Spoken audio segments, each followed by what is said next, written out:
Tonight on The Late Debate, was Starmer's reset ruined? From migrant hotels to a deputy that had to go, and now his US ambassador, can the Prime Minister get a grip as his problems stack up? Just last week, I told him that he should sack his Deputy Prime Minister. They all cheered and congratulated themselves. She was gone 2 days later. His phase 2 is broken, and he's got a totally new front bench. Also tonight, Donald Trump's state visit divides opinion. So what sort of welcome can the President expect in Windsor? Well, I would hope that the people would be congenial and respectful. And we hope the best for both the UK and America and the world. And why this tube strike is unlikely to be the last.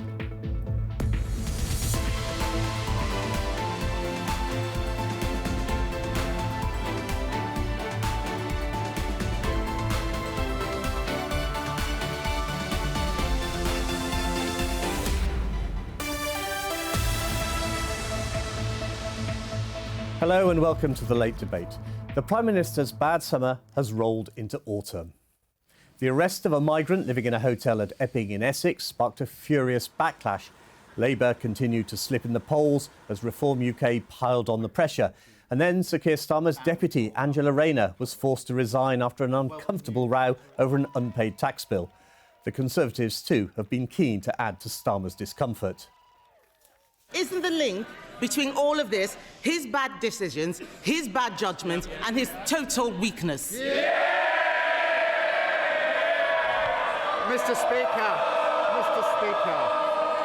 Mr. Speaker, our Deputy Leader contest started this week and ends on the 25th of October. Their leadership contest has been going on for months and will continue for a very long time. And all this noise from the arsonists whilst we're putting out the fires that they left behind. Joining me to discuss that are my guests this week. From Labour, the MP for Croydon East, Natasha Irons. For the Conservatives, the MP for Basildon and Billericay, Richard Holden. And for the Liberal Democrats, the MP for Harpenden and Berkhamsted, Victoria Collins. Welcome all of you. Natasha, the Prime Minister's talked about moving into phase 2. How did phase 1 go? What was the highlight for you? The highlight for me, I guess, was bringing down our NHS waiting lists, and I opened we've got a breakfast club in my constituency. We've also got a couple of nurseries that will be opening, so those have been pretty personal highlights of mine. And there've been some lowlights too, though, haven't there? It's government. It's a difficult, tricky thing to do, and you're leading the country. You're trying to rebuild something that was broken for a very, very long time. It's going to be difficult. We're on the road to recovery. That is maybe bumpy along the way, but I think what we've got here is a government that's serious about renewing this country and taking it where it needs to go to. Victoria, do you think that Sir Keir Starmer will be the Prime Minister right the way through this Parliament? I think what matters is our Labour government going to deliver for people? And actually, a lot of people are telling me that they're not. I mean, I had a constituent, a pensioner who came in and said he felt like he's being punished again and again since his wife died with Labour government policies. And that's what matters. So quite frankly, it has been quite a chaotic term. And even in 2 weeks, there's a lot of questionable decisions from the Prime Minister. Absolutely. Richard, you may or may not have been watching with glee from the sidelines, but it's not as if your party's benefiting in the polls at the moment. Well, I don't think there's any glee to be seen in the UK is losing its most senior diplomat to our closest ally, or the Prime Minister actually losing his deputy in such a short space of time, or actually half the cabinet being moved around because clearly the Prime Minister didn't have confidence in the job they were doing over the last year. I think this is a very serious situation that the country is facing. I think we saw a Labour Party come to power with an absolutely enormous majority, which has obviously, as you say, seen its popularity totally collapse. I'm not so concerned about its popularity, though. I'm concerned more about the policies it's putting forwards. Every week I go to my constituency, small businesses talking to me and charities about the national insurance rise, hammering them, about business rates hammering the high street. Those are the things which are really concerning people up and down the country. And from what I can see from the government, there are just no answers at the moment. These are things that Rachel Reeves has got to address in the budget? Well, I think we have to address what Richard has just mentioned around national insurance. There was a reason that happened. We had to fix foundations of our economy, And if we're honest, 43% of businesses will pay no national insurance. So this government has taken massive steps to try and protect smaller businesses, but whilst also rebuilding our NHS and trying to fix the foundations of the economy. Look, we took over an economy that was in crisis. We've had interest rate cuts. We've managed to stabilise things. That is a good way to go. We've got a long way to go, but it's a good start.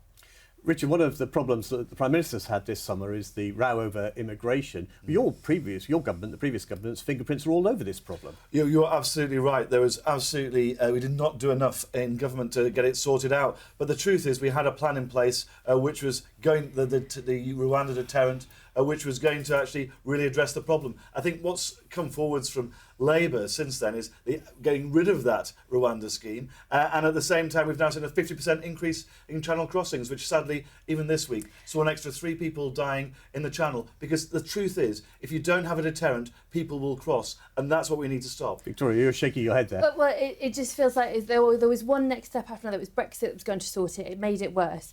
There was then this Rwanda scheme that was going to sort it, but wasted millions that it could have gone into NHS. £700 billion.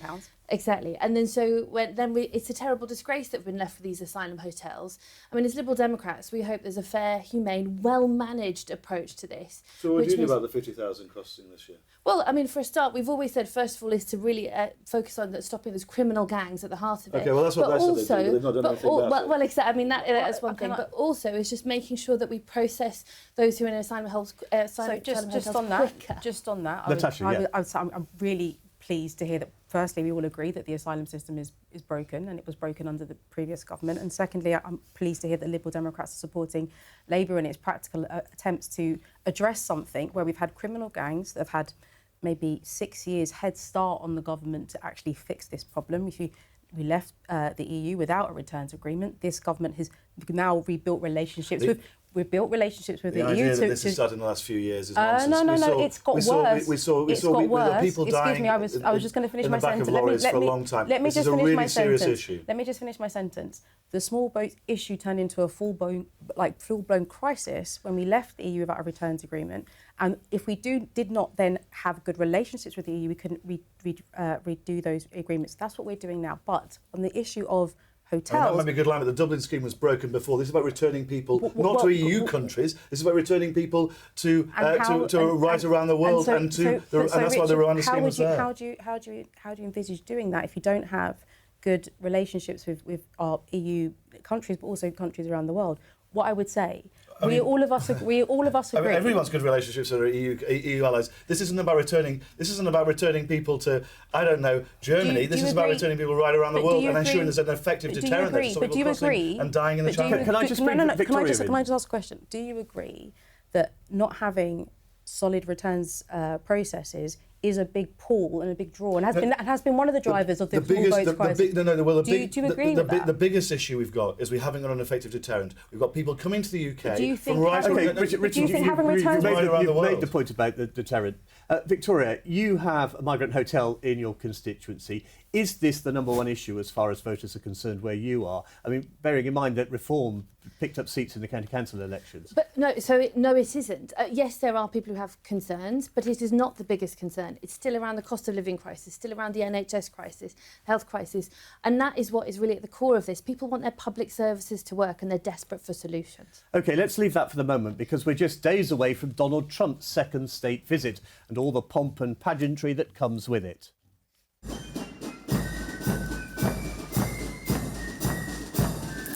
They're getting ready in Windsor and rolling out the red carpet for the US president. But not everyone is pleased to see him. Our target here is not Donald Trump himself. He is who he is. Our problem is what he is doing in the world and what he's doing in his own country. And we want to empower and give hope to people who want something different, who want to oppose that. Once again, Windsor is going to be on the media, which is fantastic, on global media. And we're really looking forward to having all the good stuff around us. Victoria, your leader, Sir Ed Davey, is boycotting the state banquet. Will anyone miss him? Well, it has. I mean, there's been a lot of noise around this, so clearly it has made a statement. And it was a very difficult decision for Ed David, but he said, well, actually, what's happening in the Middle East is wrong. And Trump, we do accept he has the power to make a difference, and so it's standing up and saying he should use that power to work towards peace in the Middle East. You mentioned, Richard, Peter Mandelson earlier. Does losing him as an ambassador at this point, just before the visit, cast a shadow or indeed compromise the state visit? Well, it's not a great look, and it's quite clear that the Prime Minister knew quite a lot about and the security concerns were raised before Peter Mandelson's appointment. I mean, when people, it's all very well to do virtue signalling politics like the Lib Dems are doing, with Ed Davey not turning up. But if you don't have conversations with people, you're never going to change their minds. And I think that's what's so important about this. You've got to be in the room to have those discussions, because I think if anything's been said to us over the last few days, it's that actually having those conversations rather than gesture politics is what really matters. Before we go on to the visit itself, do you think Sir Keir Starmer was right to appoint Peter Mandelson in the first place? So I don't know what was in that advice. I don't know what was in the vetting process. I'm sure that will all be come forward at some point. I can say that I think it's right that he's been sacked. I think that my understanding is that there was further detail that came out recently to kind of push that forward.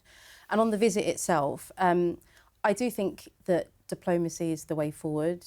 President Trump is a democratically elected leader. And I think if you want to ask him to take further action on Gaza or further action on Ukraine, we need to be in the room with him to have those discussions. And I hope that the visit goes well, and I hope Windsor welcomes him.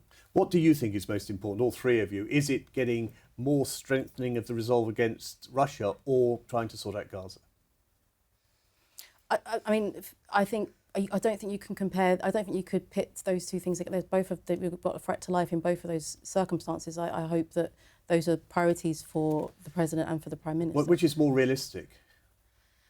Well, I mean, I think the truth is at the moment we're facing a very difficult situation in both of these places. What I think all of us would like to see is a two-state solution in the Middle East. But I think we also would probably be agreed across the board on actually ensuring that we get as maximum pressure applied to Russia so that it's brought to the table and we see an end to killing and their illegal occupation and invasion of Ukraine as well. These are not easy situations, and there is multiple layers of international diplomacy going on, including not just about Russia, but about Iran and its relationship with China as well, and how those all interlink, which is why it's so important to keep those channels of dialogue with our closest ally open.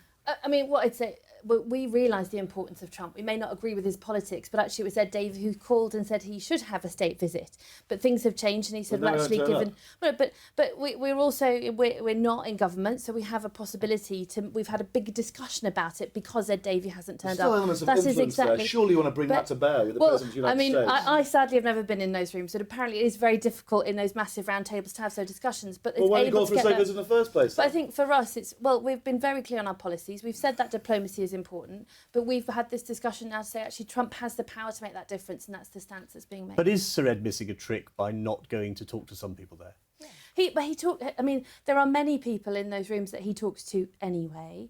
But this has had that discussion. The fact that we're talking about it and that may get through, and that actually someone, that one of the party's leaders is not there to say how important it is that Trump can play a role in both of these, whether it's in the Ukraine-Russia conflict, but also in the Israel-Gaza. I think it would be wise for a leader of a party here to take the opportunity to be in the room to have those discussions if you feel so passionately about them, which clearly your leader says that he does.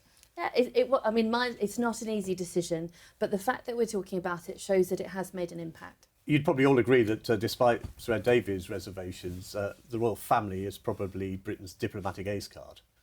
There's no doubt about that. I mean, it's quite clear that the way that the King, not only of obviously, as we all know, he's not just King of the UK, but also King of Canada, for example, and was played in there very importantly recently in some of their trade negotiations as well. So I think it's quite it's a really important symbol, not just for the UK, but actually right around the world. And I think it's also a symbol of stability for our country. We saw that with the late Queen, who's the anniversary of her death we marked recently, and I think we're seeing that again. And I hope actually some of the younger royals, William and Kate in particular, we can actually perhaps use a little bit of soft power with that diplomacy around the globe as well.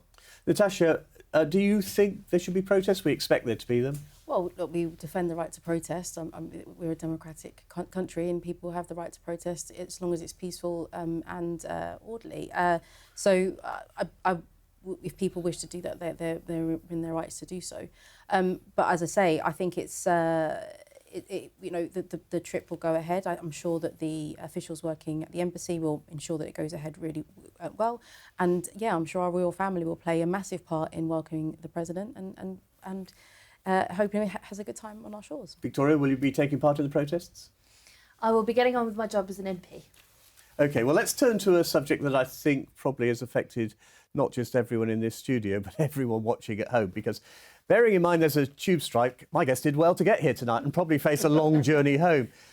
Things will start getting back to normal tomorrow after a week where the network ground to a halt. London Underground workers want their hours cut and better perks. I took a bus from where I am, I'm in Redbridge, all the way to Ilford, then from there Elizabeth line in. So I've been travelling nearly 3 hours now. I'm guessing that this is the bus stop for the 27, but there's no sign of it on the board, and I don't know where I'm going. I just think it's disgraceful. They've had pay rises, 5%, 4%, something like 20+% over the last 3 years, and now they want to take down a 35-hour week to less. I tell you what the solution is: driverless trains and sack the damn lot of them. Richard, sack the lot of them? Well, look, I think what we want to see is a negotiated solution to this. But in the long term, I think the gentleman's absolutely right. We have to move towards greater automation. It's already in place on a lot of the lines. We've got it on the large parts of the DLR already. I think we can move more in that direction. I think it's a sensible place to go. And I see no justification for these strikes at all. 35 hours a week to 32 hours a week with people on a basic salary of over £70,000 a year, plus over 40 days holiday a year, with a final salary pension scheme. Most people watching this will be thinking, goodness me, I wish I had it that good. And will be, like a lot of your viewers are, really just fed up of these strikes going ahead. Have you been affected by them? Of course, I'm a Londoner and I need to get to work like everybody else. Nobody wants London to stop moving. We want it want Londoners to be able to go about their business. The only way around this is for TfL and for the RMT to sit down and work this out. My understanding, as you pointed to, this isn't necessarily about pay. This is about more flexibility. This is about conditions. And I understand that both parties are, willing to come back to the table. We heard some news today about that. So hopefully we can avoid further strikes. But the only way around this is for both sides to keep talking and for both sides to actually try and find a resolution for Londoners. You're lucky you live a little bit further away than Zone 6, but has it affected you? Well, absolutely. Like many commuters in my area, we then get to London, we still got to get to our place of work. But what we're worried about is that this strike has also had an impact on the businesses across London. And many of those, in my constituency, many work in, many run. And there's an estimate that actually on UK hospitality, it's cost the sector 230 million just in this few days when the economy is struggling. So we don't think it's been the right thing to do. They have to get around the table and find a solution. I think on top of that, it's a really important point, the effect this has on the economy. 270 million a day, the total package of this. That's over £1 billion for these 4 days of strikes hit on the UK. And we've not seen hiding ahead of the Mayor of London, who is, after all, responsible for TfL. And we've seen a tripling of strikes under his leadership. I think it's about time we saw the Mayor of London. A lot of these unions are huge donors to the Labour Party. The Labour Party have really good connections with them. They should be getting them around the table because actually the impact it's having on both the UK economy, which Keir Starmer says is the top growth is a top priority. Is absolutely hammering our growth potential. From the G7. So Sadiq Khan on the sidelines, the unions bankrolling the Labour Party. Sadiq Khan has consistently said that both parties need to be speaking to each other. And just FYI, he runs TfL. And just FYI, the days lost to strike under his leadership is 70% lower than it was under the previous mayor. So that means his approach of making sure that workers are treated fairly and that TfL are behaving appropriately is the way forward. When we talk about growth in the economy, we now have the fastest growing economy in the G7. That's something that we've been working towards, and that having the interest rate cuts, that is something that's really helpful. But really, what we need is Londoners to be able to get about from their day-to-day business and make sure that the TfL and the RMT can find a solution. Some Londoners may be perplexed by the fact that the Mayor was happy to step in and bankroll a pay rise last year when the RMT threatened to strike, but he doesn't seem to be prepared to intervene this time. This isn't about But pay, it's about he's conditions. still the Mayor of London, he's still the chair of TfL. And he's instructed TfL to continue Should he, as the speaking to- Conservatives at City Hall, say, roll up his sleeves? I think we can accuse Sadiq Khan of not working hard. I think he has pushed TfL to work with the RMT to find a solution to this. And the government could step in, right? We have minimum service level legislation currently on the statute books. I know Labour are trying to remove it at the moment, but there is minimum service level legislation there, which means that 40% of tubes could have minimum service level legislation, which was brought in by the previous government, Correct. and you never used. We didn't need to use it because now we're seeing a situation. There were no strikes under the Conservative government. We came in. Were there no strikes? I know we've got a new MP here, but the legislation. I have lived in the world, though. Well, good, because when did the legislation come in then? It came in 2023. I'll stop the embarrassment there were still strikes. What's your point? So let's be very clear. That there were still strikes under the Conservative government. Yeah, there were. No, let's be very clear. The minimum service legislation could be being used now by the government, who says growth is its number one priority. If growth is a number one priority for Labour, they would be using that minimum service legislation today. It's clearly not. Actually, their relationship with the trade unions is more important. Otherwise, I can't understand why they're not using it. Can you, Natasha? What's the answer, Victoria? We need to get around the table and sort this out. There are businesses that are suffering, and they're suffering enough already. Do you think we were blindsided by this strike? I mean, it's quite a long one. It seemed to have flared up out of nowhere.